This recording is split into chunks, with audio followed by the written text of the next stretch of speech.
નમસ્કાર વાલા વિદ્યાર્થી મિત્રો, આજે આપણે જોવાના છીએ ધોરણ 10 વિજ્ઞાનની અસાઇનમેન્ટનું વિભાગ એ વિકલ્પોનું સંપૂર્ણ સોલ્યુશન આપણે આ વિડીયોમાં જોવાના છીએ. 2024 બરાબર ધોરણ 10ની જે વિકાસ પરીક્ષાલક્ષી અસાઇનમેન્ટ જે આદર્શ પ્રશ્નપત્ર સહિત આપણને આપેલી છે તેના આપણે આજે વિકલ્પો જોવાના છે. આવતા વિડીયોમાં આપણે આગળના બધા જ ચેપ્ટરનું સોલ્યુશન જોવાનું છે. તો મિત્રો, હજુ સુધી ચેનલને સબસ્ક્રાઈબ ના કરી હોય તો ચેનલને સબસ્ક્રાઈબ એન્ડ વિડીયોને લાઇક શેર અને સબસ્ક્રાઈબ કરવાનું ભૂલતા નહીં. ચાલો મિત્રો, આપણે વિડીયોની શરૂઆત કરીએ. વિડીયોની શાંતિપૂર્વક નિહાળજો બાળકો. પ્રકરણ નંબર 2ના વિકલ્પો અહીં આપણે સૌપ્રથમ જોવાના છીએ. તો અહીં પ્રશ્ન નંબર 1 કંઈ તમારે આ પ્રકારનો રહેશે. અસાઇનમેન્ટમાં કે નીચે આપેલ વિધાનો માટે તેમાંથી નીચેના આપેલ વિકલ્પોમાંથી સાચો વિકલ્પ પસંદ કરીને લખવાનો રહેશે. 1 થી 6 પ્રશ્ન રહેશે. ક્વેશ્ચન નંબર 2ના આપણે આ વિડીયોમાં જોવાના છીએ. તો અહીં પહેલો છે કે પ્રકરણ નંબર 2નું પહેલું છે NH4Clના જલીય દ્રાવણની pH કેટલી હશે? તો આના માટે એકદમ સહેલો પ્રશ્ન છે મિત્રો. તો આની pH તમારે સી જવાબ આવશે, NH7 બરાબર. ત્યાર પછી બીજો છે જલીય દ્રાવણો A, B, C અને Dની pH અનુક્રમે 1.9, 2.5, 2.5, 2.1 અને 3.0 હોય તો ઓક્સિડેશન કર્તાનો ક્રમ શું થશે? તો એના માટે મિત્રો તમારે જવાબ આવશે DBCA બરાબર. ત્યાર પછી આગળ જોઈએ આપણે તો કહે છે દાંતનું બહારનું પડ શાનું બનેલું હોય છે? તો ખાસ ઇમ્પોર્ટન્ટ મિત્રો, કેલ્શિયમ ફોસ્ફેટ. યાદ રાખજો, કેલ્શિયમ ફોસ્ફેટ. ત્યાર પછી છે કે ચોથું છે કે CaCl2 + X CaSO4 + 2NaCl માં X એટલે શું હશે? તો મિત્રો X એ તમારે અહીં Na2SO4 હશે મિત્રો બરાબર. Na2SO4 તો જ આ સમીકરણ બની શકે. ત્યાર પછી આગળ જોઈએ એક દ્રાવણમાં લાલ લિટમસ પેપરને ભૂરું બનાવે છે તો તેની pH લગભગ ખાલી જગ્યા હશે. મિત્રો હંમેશા યાદ રાખજો કે લાલ લિટમસ પેપરને ભૂરું બનાવે તો તે બેઝિક હોય બરાબર. તો બેઝિકની pH કેટલી હોય? 7 થી વધારે હોય. એટલે 7 થી વધારે એમાં કઈ છે? 10. તો માટે અહીંયા 10 આવે બરાબર. ત્યાર પછી આગળ જોઈએ તો એ ક્વેશ્ચન નંબર 6 છે. ક્વેશ્ચન નંબર 6 શું કહે છે? 10 મિલીગ્રામ NaOHના જલીય દ્રાવણનું 8 મિલી આપેલ HClના દ્રાવણ વડે સંપૂર્ણપણે તટસ્થીકરણ થાય છે. જો આપણે તે જ NaOHનું 20 મિલી દ્રાવણ લઈએ તો તેને તટસ્થ કરવા માટે HClના દ્રાવણ ખાલી જગ્યાની માત્રા. તો અહીં મિત્રો તેની જવાબ આવશે 8 અને 20 મિલી દ્રાવણ લઈએ તો તટસ્થ કરવા માટે HClનું દ્રાવણ પહેલાં હતું એ દ્રાવણ જરૂરની માત્રા લી જગ્યા હોય. તો મિત્રો આમાં તમારે મારા ખ્યાલથી 16 મિલી આવશે બરાબર. ત્યાર પછી આગળ જઈએ આપણે તો કહે છે અપચા માટે નીચેના પૈકી કયા પ્રકારની દવાનો ઉપયોગ કરશો? તો મિત્રો આ માટે યાદ રાખજો કે અપચા માટે એક ખાસ પ્રકારની દવા આવે છે જેને રોગ પ્રતિકારક એસિડિટી કહે છે. એસિડિટી માટે એન્ટાસિડ આવે. ક્વેશ્ચન નંબર 8 નીચેના પૈકી કઈ જોડ યોગ્ય નથી? ખૂબ જ ઇમ્પોર્ટન્ટ. તો આમાં મિત્રો ટામેટા તો ટાર્ટ્રિક એસિડ. હંમેશા યાદ રાખવાનું કે આ ટી અને આ ટી ક્યારેય સંગાથે આવે નહીં બરાબર.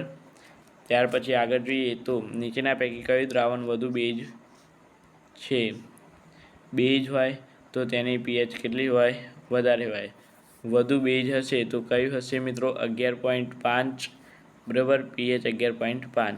ત્યાર પછી નીચેના પૈકી સોડિયમ કાર્બોનેટનું અણુસૂત્ર શું છે? તો મિત્રો યાદ રાખજો, સોડિયમ કાર્બોનેટનું અણુસૂત્ર Na2CO3 છે બરાબર. ત્યાર પછી કહે છે કે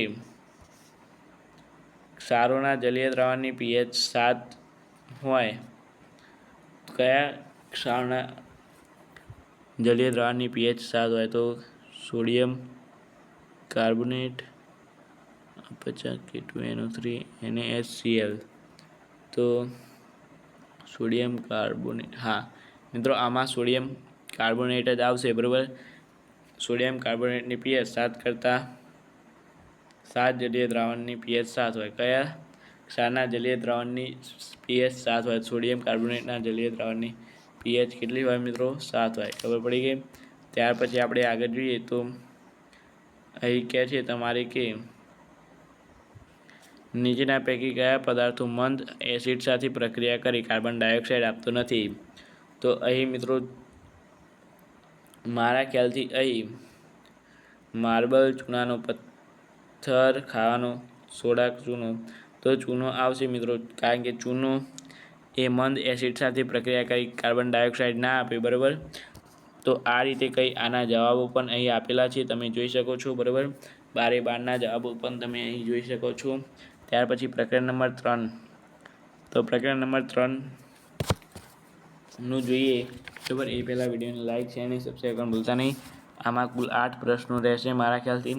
તો એ પહેલાં કહે છે નીચેના પૈકી કઈ પદ્ધતિને લોખંડની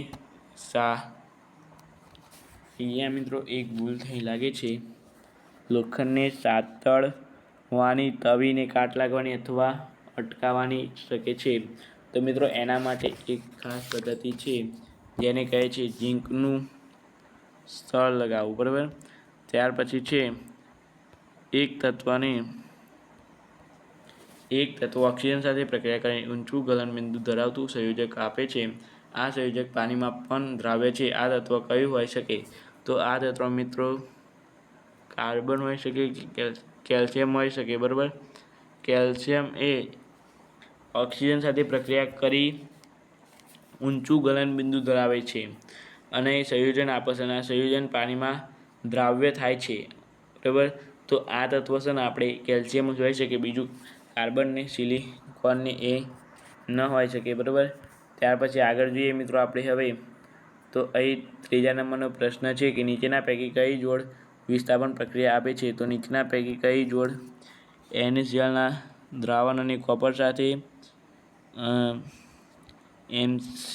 MgCl2 દ્રાવણ નિયમ ધાતુ, મિત્રો અહીં FeSO4 ના મિત્રો, FeSO4 નહીં, ના આ રહીને મિત્રો છેલ્લું છે ને AgNO3 દ્રાવણ અને કોપર ધાતુ, બરાબર.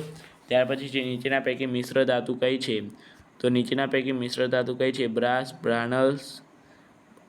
એ મિશ્ર ધાતુ છે, બ્રાન્સ પણ મિશ્ર છે, સ્ટીલ પણ મિશ્ર છે, માટે આપેલ તમામ આવશે, બરાબર. જવાબ આગળ જોજો મિત્રો, તમારે ખોટો જવાબ બોલાય તો, બરાબર. ત્યાર પછી કહે છે અહીં Al ને હવાના સંપર્કમાં લાવતા તેની ઉપર કોનું પડ લાગવામાં આવે છે? તો Al3O2, આ તો નહીં આવે મિત્રો, આ બંને Al2O2 અને આ બંનેમાંથી મારા ખ્યાલથી આ આવશે, બરાબર. બી જવાબ Al2O3. ત્યાર પછી છે ઉષ્માના ઉત્તમ વાહક તરીકે કઈ ધાતુનો ઉપયોગ થતો નથી? તો મિત્રો આમાં ઉષ્માના ઉત્તમ વાહક તરીકે કઈ ધાતુનો ઉપયોગ થતો નથી? તો મિત્રો આમાં એના માટે જોઈને જ ખબર પડી જાય, શીશોનો ઉપયોગ થતો નથી. ત્યાર પછી છે કઈ પ્રક્રિયા દરમિયાન સામાન્ય સંયોજનમાં હાઇડ્રોક્સન વાયુ ઉત્પન્ન થતો નથી? તો મિત્રો આમાં કઈ પ્રક્રિયા? ધાતુ પાણી, મંદ હાઇડ્રોક્લોરિક એસિડ, મંદ સલ્ફ્યુરિક એસિડ. તો એસિડમાં તો વાયુ ઉત્પન્ન થાય, પાણી, ધાતુ અને પાણીમાં. ત્યાર પછી 8મું અને લાસ્ટ ક્વેશ્ચન છે કે નીચેના પૈકી કઈ પ્રક્રિયા શક્ય નથી? ZnSO4 વત્તા Cu, Zn અથવા FeSO4. તો Zn FeSO4 વત્તા Fe વત્તા CuSO4. તો FeSO4 વત્તા Cu બધી જ કમ્પ્લીટ છે મારા ખ્યાલથી, આ જ આવેલી છે. જવાબ આવશે CuFeSO4. તો અહીંયા શું થશે? CuSO ખોટું છે મિત્રો, આ ઇમ્પોસિબલ. શું થાય ખબર છે?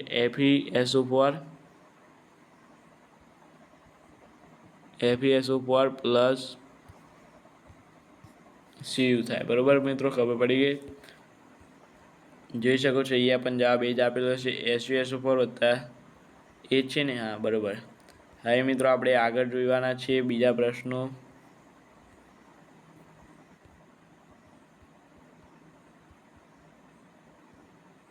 અહીંયા પાંચમો છે કે બરાબર, તમે જોઈ શકો છો પાંચમા પ્રશ્નનો આપણે હવે ડાયરેક્ટ જવાબ જ બોલીએ છીએ. તો એ પાંચમા પ્રશ્નમાં તમારે શું લાગે છે? મનુષ્ય મૂત્રપિંડ એ ખાલી જગ્યા સાથે સંકળાયેલ એક ભાગ છે, તો જવાબ આવશે સી. બરાબર તમારે. ત્યાર પછી આગળ જોઈએ આપણે તો ખાલી જગ્યા પાયરુવેટ વિઘટન થવાથી કાર્બન ડાયોક્સાઇડ અને પાણી અને ઉર્જા ઉત્પન્ન થાય છે. તો શામાં મિત્રો? વિભાજન થવાથી. તો કનાપ સૂત્ર આવશે તમારે મિત્રો. ત્યાર પછી જે સ્વયંપોષી માટે ખાલી જગ્યા આવશ્યકતા છે, તો કાર્બન ડાયોક્સાઇડ, પાણી પણ જોઈએ, આપેલ તમામ આવશે બરાબર મારા ખ્યાલથી. ત્યાર પછી આગળ જોઈએ તો રેઇઝ અને ગુંદર વનસ્પતિ પદાર્થોના શું છે? તો ઉત્સર્ગ. ત્યાર પછી નીચેના પૈકી કોના નાના આંતરડાની લંબાઈ સૌથી વધુ હોય છે? તો મિત્રો ગાય. બરાબર. ના મિત્રો, ગાય નહીં. હા, ગાય બરાબર. ગાય જ આવે, વાઘ ના આવે, કારણ કે વાઘ માંસાહારી પ્રાણી છે. માંસાહારી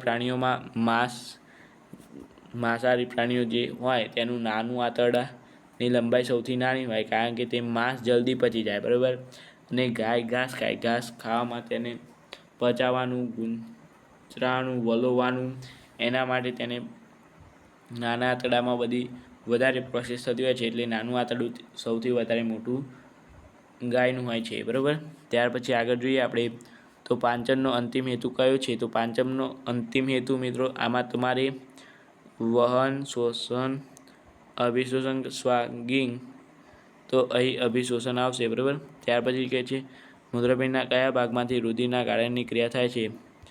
તો એકદમ સહેલો પ્રશ્ન છે મિત્રો. અહીં એકદમ આવો સહેલો પ્રશ્ન મેલે દીધેલ છે, તો અહીં જવાબ આવશે પહેલો જ. બરાબર, બ્રાહ્મણની કોથળી. ત્યાર પછી આગળ જોઈએ તો પિત્તનો સંગ્રહ કરતું કયું અંગ છે? તો મિત્રો પિત્તનો સંગ્રહ કરતું પિત્તાશય. બરાબર. તમને એવું થતું હશે કે પિત્તાશય જ આવે ને? તો હા, પિત્તાશય જ આવે. ત્યાર પછી કહે છે કે મનુષ્યમાં પ્રોટીનના પાંચનની શરૂઆત કયાથી થાય છે? તો એ જઠરથી થાય છે મિત્રો. બરાબર. ત્યાર પછી થાય છે કે વનસ્પતિમાં પ્રકાશ સંશ્લેષણ અને નિપજનું વહન કોના દ્વારા થાય છે? તો મિત્રો જલવાહક કોષો, ચાલની નલિકા, જલીય. તો એના માટે મિત્રો તમારે આવશે આ રહીને મિત્રો જવાબ, ચાલની નલિકા અને સાથી કોષો. ત્યાર પછી તમારે મનુષ્યના હૃદયમાં કયા ભાગે હંમેશા ઓક્સિજનયુક્ત રુધિર વહન પામે છે? ઓક્સિજનયુક્ત રુધિર વહન પામે તો ઓક્સિજનયુક્ત ડાબા બાજુ બંને, એટલે ડાબું કર્ણક, નાબુક ક્ષેપક. બરાબર. ત્યાર પછી આગળ જોઈએ આપણે ક્વેશ્ચન નંબર 12. હવે મૂત્ર નિર્માણ દરમિયાન પ્રાથમિક ગાળણમાં નીચેનામાંથી કયા પૈકી પદાર્થનું મૂત્રપિંડ નલિકા પસંદગી માન પુનઃશોષણ થતું નથી? તો ગ્લુકોઝ, હા, તો મિત્રો જવાબ આવશે તમારે બી, યુરિયા. બરાબર. ત્યાર પછી આપણે પ્રકરણ નંબર 9 જોઈએ. બરાબર. પ્રકરણ નંબર 9 પણ સહેલું છે તમારે. દ્રશ્યની તરંગ લંબાઈનો વિસ્તાર કેટલો હોય છે? તો દ્રશ્યની તરંગ લંબાઈનો વિસ્તાર, એના માટે તમારે 7 યાદ રાખવાનો હતો. હા, 7 તો આમાં છે. હા, તમારે આ 7 યાદ રાખવાનું. બંને બાજુ 7 જેમાં આવે એ દ્રશ્યની તરંગ લંબાઈનો વિસ્તાર માટે તમારે આ એ જવાબ આવશે. ત્યાર પછી આગળ જોઈએ. અહીં કહે છે કે નીચેના દ્રવ્યો પૈકી લેન્સ બનાવવા માટે કયો દ્રવ્યનો ઉપયોગ થઈ શકે? તો આમાં જવાબ આવશે મિત્રો તમારે માટી. બરાબર. ત્યાર પછી આગળ જોઈએ કે ગોલીય અરીસાના એક પાતળા પડદા પર લેન્સની કેન્દ્ર લંબાઈ 12 સેન્ટીમીટર અને અરીસા, તો લેન્સ કયા પ્રકારનો હશે? તો મિત્રો આના માટે એકદમ સહેલો પ્રશ્ન છે કે લેન્સ બંને અંતર્ગોળ હશે. બરાબર. શું હશે? બંને અંતર્ગોળ હશે, પરિગોળ નહીં હોય. ત્યાર પછી તમારે અહીંયા ત્રીજો પ્રશ્ન, ચોથો પ્રશ્ન આપેલું શબ્દ કોષમાં જોવા મળતા નાના અક્ષરોને વાંચવા માટે તમે નીચેના પૈકી કયો લેન્સ પસંદ કરશો? તો મિત્રો શબ્દકોશને વાંચવા માટે આપણે સૌથી ઓછી કેન્દ્ર લંબાઈ વાળો લેન્સ પસંદ કરીશું. એટલે કે મિત્રો સૌથી ઓછી કેન્દ્ર લંબાઈ કયાની છે? બહિર્ગોળ લેન્સની પણ છે અને અંતર્ગોળ લેન્સની પણ છે, પણ આપણે બહિર્ગોળ લેન્સની પસંદ કરીશું. બરાબર. ત્યાર પછી કહે છે કે ગોલીય અરીસા વડે માટે વક્રતા આર માટે કેન્દ્ર લંબાઈ વચ્ચેનો તફાવત શું થશે? તો એના માટે મિત્રો તમારે યાદ રાખવાનું છે આર બરાબર 2f. બરાબર. તમારે પૂછાતું જ હોય છે આર બરાબર 2f. ત્યાર પછી આગળ જોઈએ આપણે તો હવે સમતલ અરીસાની મોટવણીનું મૂલ્ય હંમેશા કેટલું હોય છે? તો હંમેશા યાદ રાખવાનું કે 1 હોય. કેટલું હોય? 1. ત્યાર પછી આગળ જોઈએ તો આપણે કહે છે કે જો પાણી અને કાચના નિરપેક્ષ વક્રી ભવનાંક 4/3 અને 3/2 હોય તો પ્રકાશ અને પાણીના કાચનો વેગનો ગુણોત્તર કેટલો થશે? તો અહીં મિત્રો ગુણોત્તર કેટલો થાય? એક જ મિનિટ મિત્રો. એ ગુણોત્તર 9/8 થશે કે 8/9 થશે? આ 3 2 6 એટલે 4 2 8 9/8 જ થશે. બરાબર. રાઈટ જવાબ 9/8. બરાબર. ત્યાર પછી ગોલીય અરીસાની સપાટીના મધ્ય બિંદુને શું કહે છે? તો મિત્રો યાદ રાખવાનું છે ગોલીય અરીસાની સપાટીના મધ્ય બિંદુને તમારી ધ્રુવ કહેવાય. શું કહેવાય? ધ્રુવ.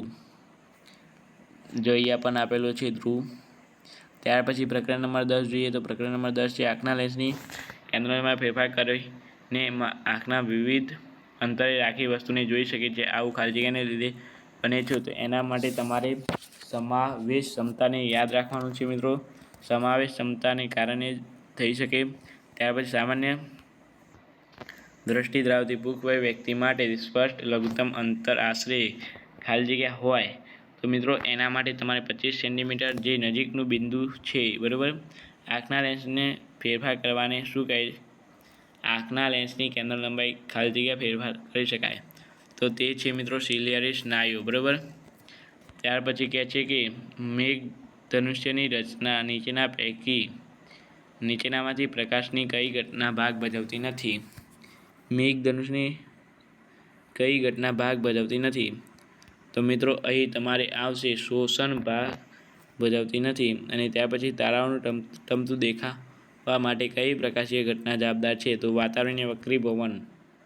બરાબર મિત્રો. યાદ રાખવાનું વાતાવરણીય વક્રીભવન. ત્યાર પછી જોઈએ અહીંયા તો પ્રકાશના કઈ ઘટનાને કારણે ટિન્ડલ અસર ઉદ્ભવે છે? તો પ્રકિરણની ખાલી જગ્યાથી પીડાતી વ્યક્તિને ચશ્માનો પાવર ધન હોય છે. તો ધન ક્યારે હોય? તો ગૂઢ દ્રષ્ટિની ખામી હોય. યાદ રાખવાનું ગૂઢ દ્રષ્ટિની ખામી હોય ત્યારે પાવર ધન હોય.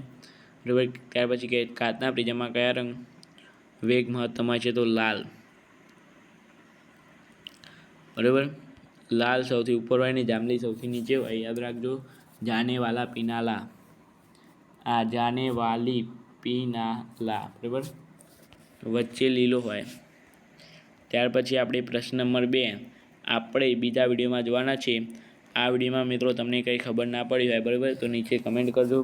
પ્રશ્ન નંબર 2 આપણે બીજા વિડીયોમાં જોઈશું. Thank you so much. Video તમારો ખૂબ ખૂબ આભાર.